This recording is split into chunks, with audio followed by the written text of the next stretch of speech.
Estás viendo Canal América, televisión dominicana para el mundo.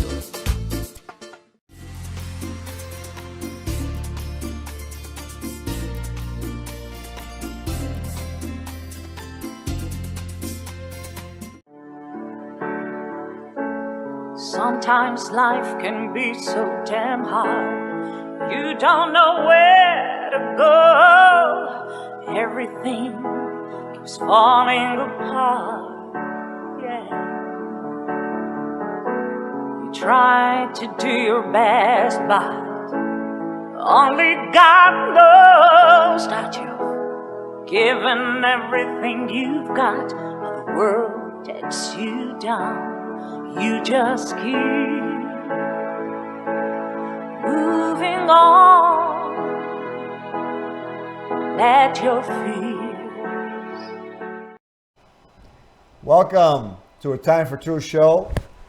I'm your host, Dr. Bernard Fialkoff, and it's a pleasure to have you back with us again tonight.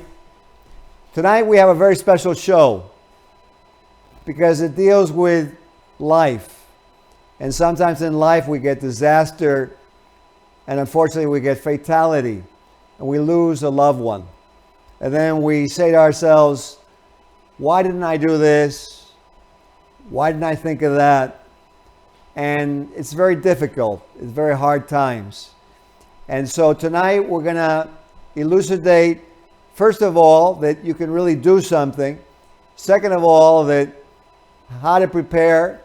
And we have someone who was willing to be here with us tonight, and I'm really thankful that he's willing to share his experience with us. And so our guest tonight is Officer Al Amoros. And Buddha, if you put his pictures up on the screen for our viewers, I'd like them to see him. There he is with the award in his hands. Mr. Amoros is a Hispanic American, and he embodies the best of American values, including his commitment to faith, his family, the Rockland community, and the entire United States. Over 30 years in Rockland County, Al and his lovely wife Yvette have raised 3 beautiful children, Lisa, Anthony, and Angelo. He began his extensive law enforcement career with NYPD in 1982. Later with New York State, he worked as a corrections officer, and he's still a private security supervisor. Officer Amoros has an extensive record of community service beginning in Brooklyn, where he was a community civic leader, and he continues to volunteer at the 5-mile Thanksgiving morning turkey trot. There he raises money for kids with cancer and for other local charities. He served as board member of the Rockland County Hispanic Law Enforcement Organization, and he founded the Anthony Amoros Scholarship Fund after, unfortunately, his son's fatal 2013 car accident on Thiels, Mount Ivory Road. This is caused by a non-existent airbag in the used car that he had purchased. He's also established a yearly car show and dinner to raise funds for the scholarship program. Al and his family have worked relentlessly to get legislation passed so as to prevent this from happening to your child or to anybody else. In June of 2021, the New York State Legislature, I'm proud to say, passed the Anthony Amoros bill, and it's been signed by Governor Hochul into law. And as of October 7th on this year, it's actually a New York State law. Al's associations include the Rockland County Hispanic Law Enforcement Organization, the Mid-Hudson Fraternal Order Police Lodge, 188, the National Latino Police Officers Association, the New York State Police and Correction Officers Association, the Latin Police Officers Association of America. He's a lifetime member of the New York City Sergeants Benevolent Association, and he's former executive vice president of the Fraternal Order of Police Lodge 33. In October 2020, during the Hispanic Heritage Month, Al was honored by the town of Haverstraw with its Distinguished Service Award for his service to the community. And I can tell you myself that he's a strong advocate for our kids. He works ceaselessly to educate them on drug education and the perils of drug abuse. And Buddha, if we come up on the screen, I want to introduce to our viewers Mr. Al Amoros. Al, welcome on the show. Thank you. Thank you for having me. It's a pleasure. Thank you very much. I guess I'm here to educate the community and the people involved.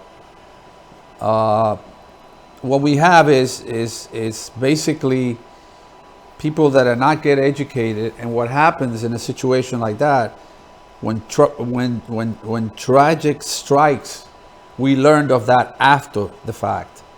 And so what I've done is, with this bill that we push for, bill number 1631, which was sponsored by James Skoufis and also Ken Zabrowski of the 96th District. We push for the bill. It's called the Right to Know, the Anthony Amoros Law. And the right to know, basically what it dictates is the change in the traffic law. That what you have hasn't been there, and other states have it. So I did a research in 40-something states, and I found that why not in the United States? So I started my campaigning 5 years ago, and it was a hard journey, up and down, but the lawmakers, they did listen, and after research on my own, they did their own research and found that the only way we can do this is passing a bill to save lives.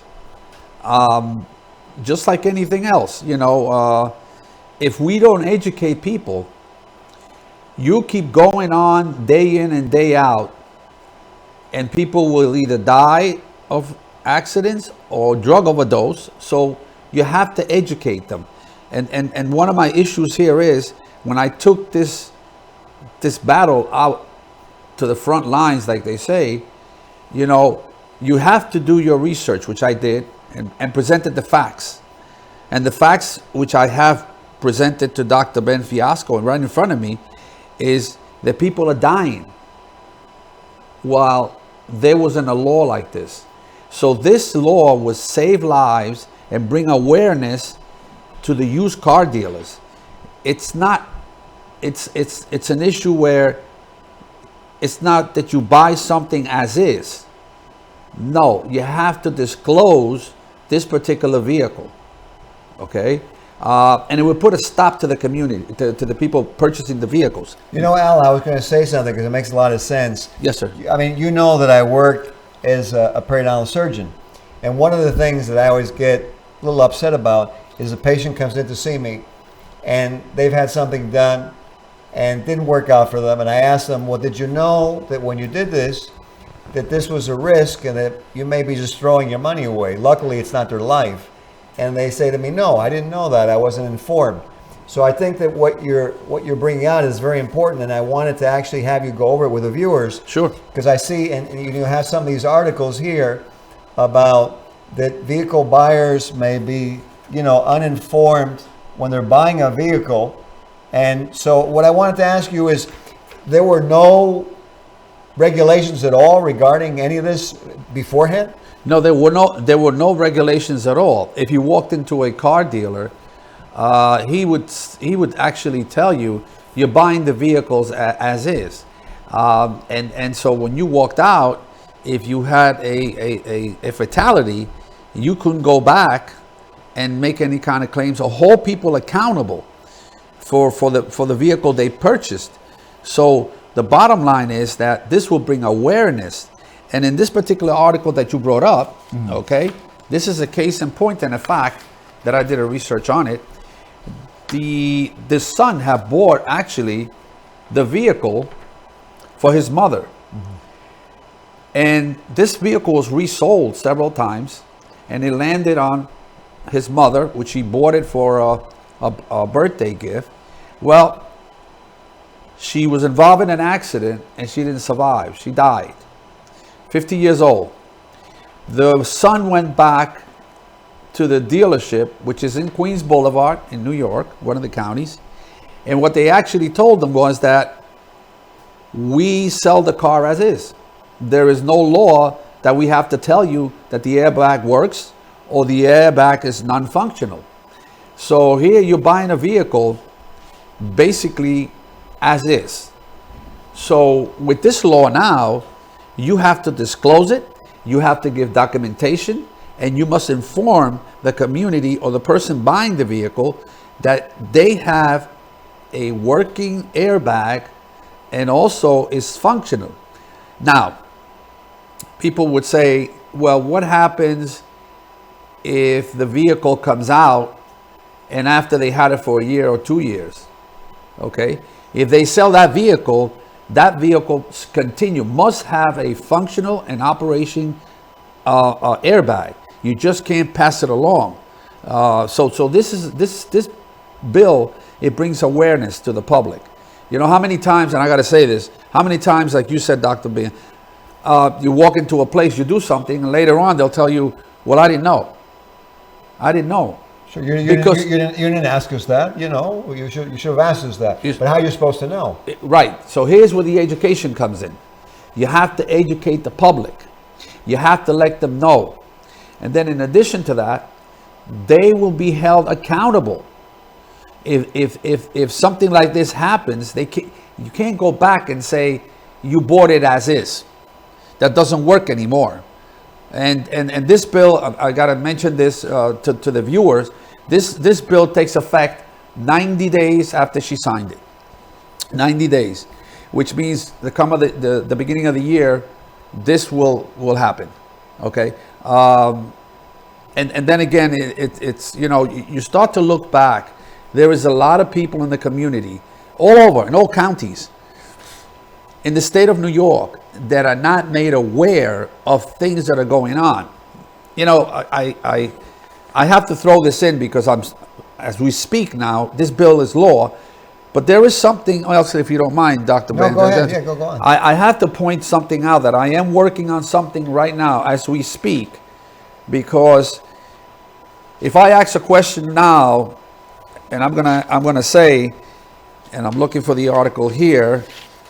I think I have it here. If you just give me a time. Well, while you're looking, I'm going to just say something. Imagine a used car, and they tell you, "Oh, we sold you as is. We didn't know the brakes were going to malfunction." You're on the highway. You're going 60 miles an hour. You go to the exit ramp, and there's no brakes. I mean, I think that's ludicrous. That would be like you coming into my office, and you think I'm going to do an extraction for you, and we do it without Novocaine. You go, "Doc, what are you doing?" "Oh, well, you didn't ask me for Novocaine, so I just assumed that, you know, you just wanted me to take the tooth out." Obviously, it's a little bit insane that would happen. But what we want to look at is also the insanity of having a car sold to you that has no brakes or has defective brakes, because that's a tremendous hazard. Or a car with a steering wheel and that maybe one of the pinions is not working properly. God forbid you get on the highway again and you go to turn and let's go. And that's the end of you as you go toppling head over forward into this car and die. So I think that, you know, the point that you're making, Al, and that you have made by this is really a wake-up call that we should have been aware of, because, you know, there's such a thing as a bargain, but dying is not a bargain. So it's like, that's not an option. It really should be regulated. So go ahead. I know you wanted to present this article. So basically this here, I'm going to cover the name here a little bit. If you want, I'll hold it for you. No, but I want to cover that name. Sure. That's the senator. Okay. I just don't want him to see the name. You okay? For now. Okay, it's not law yet. just like that. Uh-huh. Yeah. Just All like right. that. Okay. Can you see it? Yeah. Okay. Cover that one. All right. Cover that. Go ahead. Okay. So this basically, this form here is what you get at the motor vehicle. I'm sorry, at the New York State inspection when you inspect your vehicle. Now, what this tells you is that you will pass inspection, but it doesn't tell you if your airbag is functioning or if there is an airbag inside. Now, this research that I'm doing is going to be my next, what I've done is I've gone to some inspectors in the state, and what they have provided me with some of these forms, and it says, and you can read this for me because I'll keep talking right there. Okay, so this you want me to read this to you? Yes. Okay, motorist advisory. The airbag readiness light on your vehicle does not illuminate when the key is in the on position and the engine is off, which may indicate a possible problem with the light or the airbag restraint system. This could be an unsafe condition for the driver and or front passengers in the vehicle. We recommend you refer to your owner's manual for this information on the airbag readiness light and contact a qualified technician to correct the system to manufacturer's specification. So basically what this is telling you, you will be walking out of the station that just inspected your car, and you will pass inspection, but you will not pass your emission system. So you're walking out, and what I'm trying to do now is bring awareness to everyone, but it's another road which I have approached, and one of the questions they did ask me was, well, how much is it going to cost? Well, there is no cost on a life. No. And that's my answer. Okay. Now, what I've done is tell me how can we make Al, this hold piece on. of. I'm sorry to interrupt you for a second, but you just said something, and I really wanted to sink into those people out there. And first of all, I want to thank you that you're even able to be here. Because that's a horrendous loss. But I want us to look at this and really confront the fact that if someone in your family, which unfortunately I went through, passed away, what value? You probably would give all the money in the bank, anything you had, to get that back. And so I think it's important for us to look at this, because certain things we want to economize on or be efficient on. But there's certain things like what Al Amoros is bringing out that's so important. We don't want to economize on anyone's life, and especially our kids' lives. And if you think about it, really probably kids, and I used to drive a little bit crazy when I was younger, we really need the airbags even more probably than adults do, and probably our elderly need it, probably those two ends of the spectrum. But I wanted to make that point. Go ahead, Al. So basically I submitted some documentation on September 9, 2020. It's only been a year. And my thing is, we need the computer system in the New York State inspection stations to let the program they have operate so they can check the airbag at the same time they're doing the car inspection, which is a 20-point inspection. Okay. But the airbag is not in there. And you know why? Because it's not law. It's not law in the state inspection stations. So when you inspect your vehicle, you're getting inspected on everything else except the light. Except the airbag. So he can tell you your light is on, but he will not fail you. You will not get failed in any state of New York for the airbag. Now, you see the difference between the bill that just passed, which is a great thing. It brings awareness. Yes. Okay, to the car dealers. But now we need to make this part of it, so when you get your vehicle inspected, at that point, they can tell you that your airbag is not working. It's not functional. Right. And that's what we don't have. So there was a question thrown at me. How much? Well, here's my answer. I lost my son when he was 18. And to me, there's no price for a life. No price. And so why? I will continue any little loopholes that I see. I will continue to bring them up to the lawmakers to try to make it law. And for the viewers and the community, go out there now and go to the state inspection, anyone in any of the counties, and tell them, am I going to fail the inspection if my airbag shows that it's not working? They will tell you, we don't have the system. We don't have the system. Right. So here you're driving a car, the dealer complies with the law starting January, but you're still having vehicles out there being inspected, and you really don't know if that's operational. Right. So we need to change it. Now, my research has revealed that the app is inside these computers when they stick the computer system underneath. Right, little chips. Yeah. The little to check for codes. You're not checking airbags because that has not been activated. And in order to activate it, my information that I gather, it has to be approved by the state of New York, and the law has a mandate to say, open up the app so we can get this car inspected. Sure. So this is what I'm actually bringing up to the lawmakers right now as we speak, and that's my next move on this here. I hope that, again, it's like a vehicle. You get a vehicle, you got safety equipment. You got the seat belt. You got it's supposed to be airbags. You got all these safety features in there. Even sensors now, they have sensors. Yeah, they have on the steering wheel now that when you're going this way. Exactly. And you're veering off, it brings you back. I've driven a couple of those, so it brings you back. So you have all this. So my thing was, why not this way before? Right. And I got to say this because if we had this in place, my son wouldn't have been where he is today, because we would have caught it. Right. But I wanted to bring that up to you, Ben.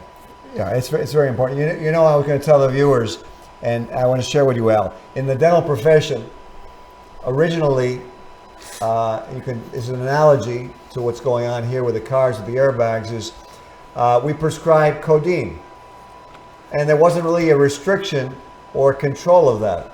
And so what happened is you had all this abuse and people getting addicted to codeine and oxycodone and Percodan and Percocet, and it was being sold. Why?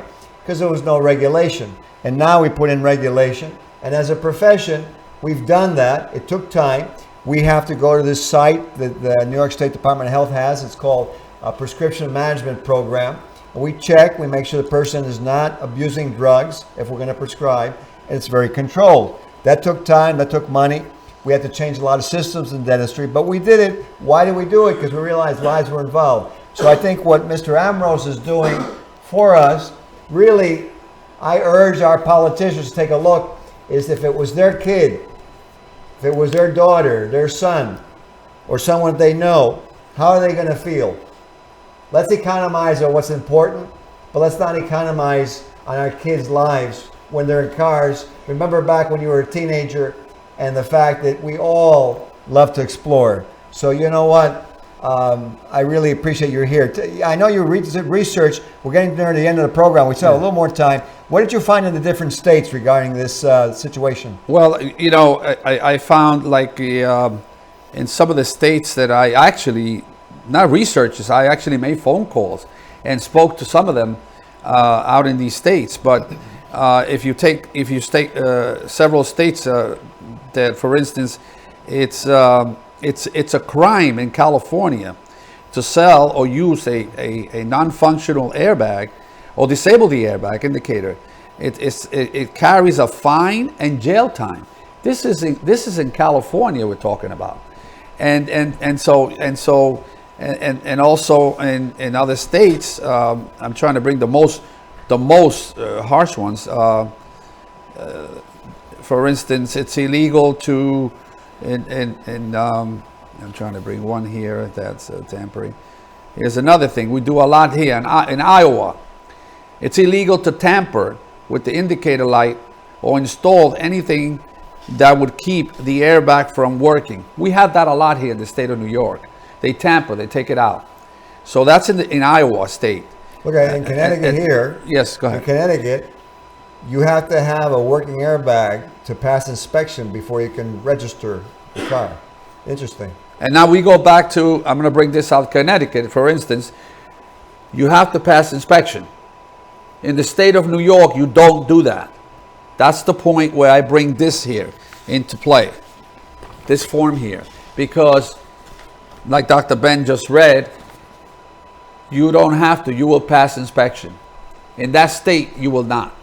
It's against the law. So these are things that some of these states have, and they've been in the books for years. That's what I don't understand. Why the state of New York so big and huge? It's so progressive. Supposedly we're very progressive, right? And so all this going on, and it's in and out, in and out. It's like they say, wake up. Think about it. Right. People are dying. Right. And it's just like, it's a revolving door, right? Basically. Right. You walk into a dealer and you get it and you go out and you resell the car, but the car's on the road. They don't realize this car is dangerous in the road, but it's a cycle. It's a recycle. Now, with this new law coming up, they're going to have to provide documentation, hold people accountable, man. You got to hold people accountable. You just can't take someone's life because you're thinking about just making money and you don't want to install an airbag. You just want to sell it as is. Now, I also want to say another thing, if you don't mind. Sure, go ahead. What I want to say is, because a question arose, let's say that the dealer goes to an auction and buys a ton of cars. Yes. So here's the answer. He's going to be aware that the minute he buys this ton of cars and he brings it to his lot, he wants to make sure they have a working airbag. Sure. Or he'll be stuck with the car and he will be able to sell it, or when he goes to sell it, he has to document it. Cannot use the auction because it's coming to the state of New York. Now, okay, let's take New Jersey or whatever other state, and he brings the vehicle here. It's going to make him aware. It's going to make the dealer aware that if I purchase this lot of cars and they don't have an airbag, once I bring it back to my state, I got a problem. I can't sell the car like that. So number one, he loses money. Number two, the consumer's not going to buy it. And number three, he's stuck with a car without an airbag and not functioning. Well, Al, I can tell you, we've run out of time on the show. Go ahead. But you know what? First of all, very sorry for what you had happen. I want to commend you and your family, your wife Yvette, all of your family, really, for what they do. I've been up in Rockland, and everybody there loves you. I want to thank you for being on the show. And thank you for having me. And again, I'm willing to come back. And if we're working on this one with the inspections, I'll give more details and more information on this one here. Okay. I don't stop. I got to tell Ben, I don't stop because it's to save lives, number one, and bring awareness to the public. Well, you know what? That's why it's so important. So what I want to end off with is this, because Al Amoros is bringing up a very important point. We've got to look at the difference between having our integrity and being able to sleep at night, being able to know that your family is safe, your future is safe, and just trying to make money.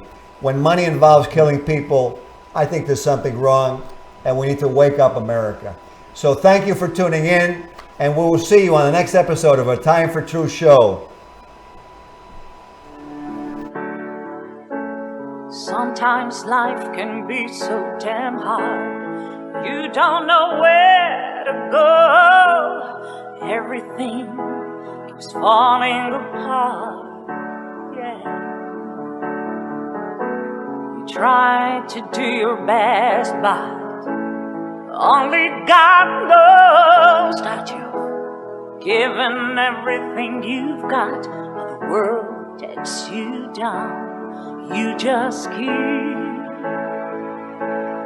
moving on.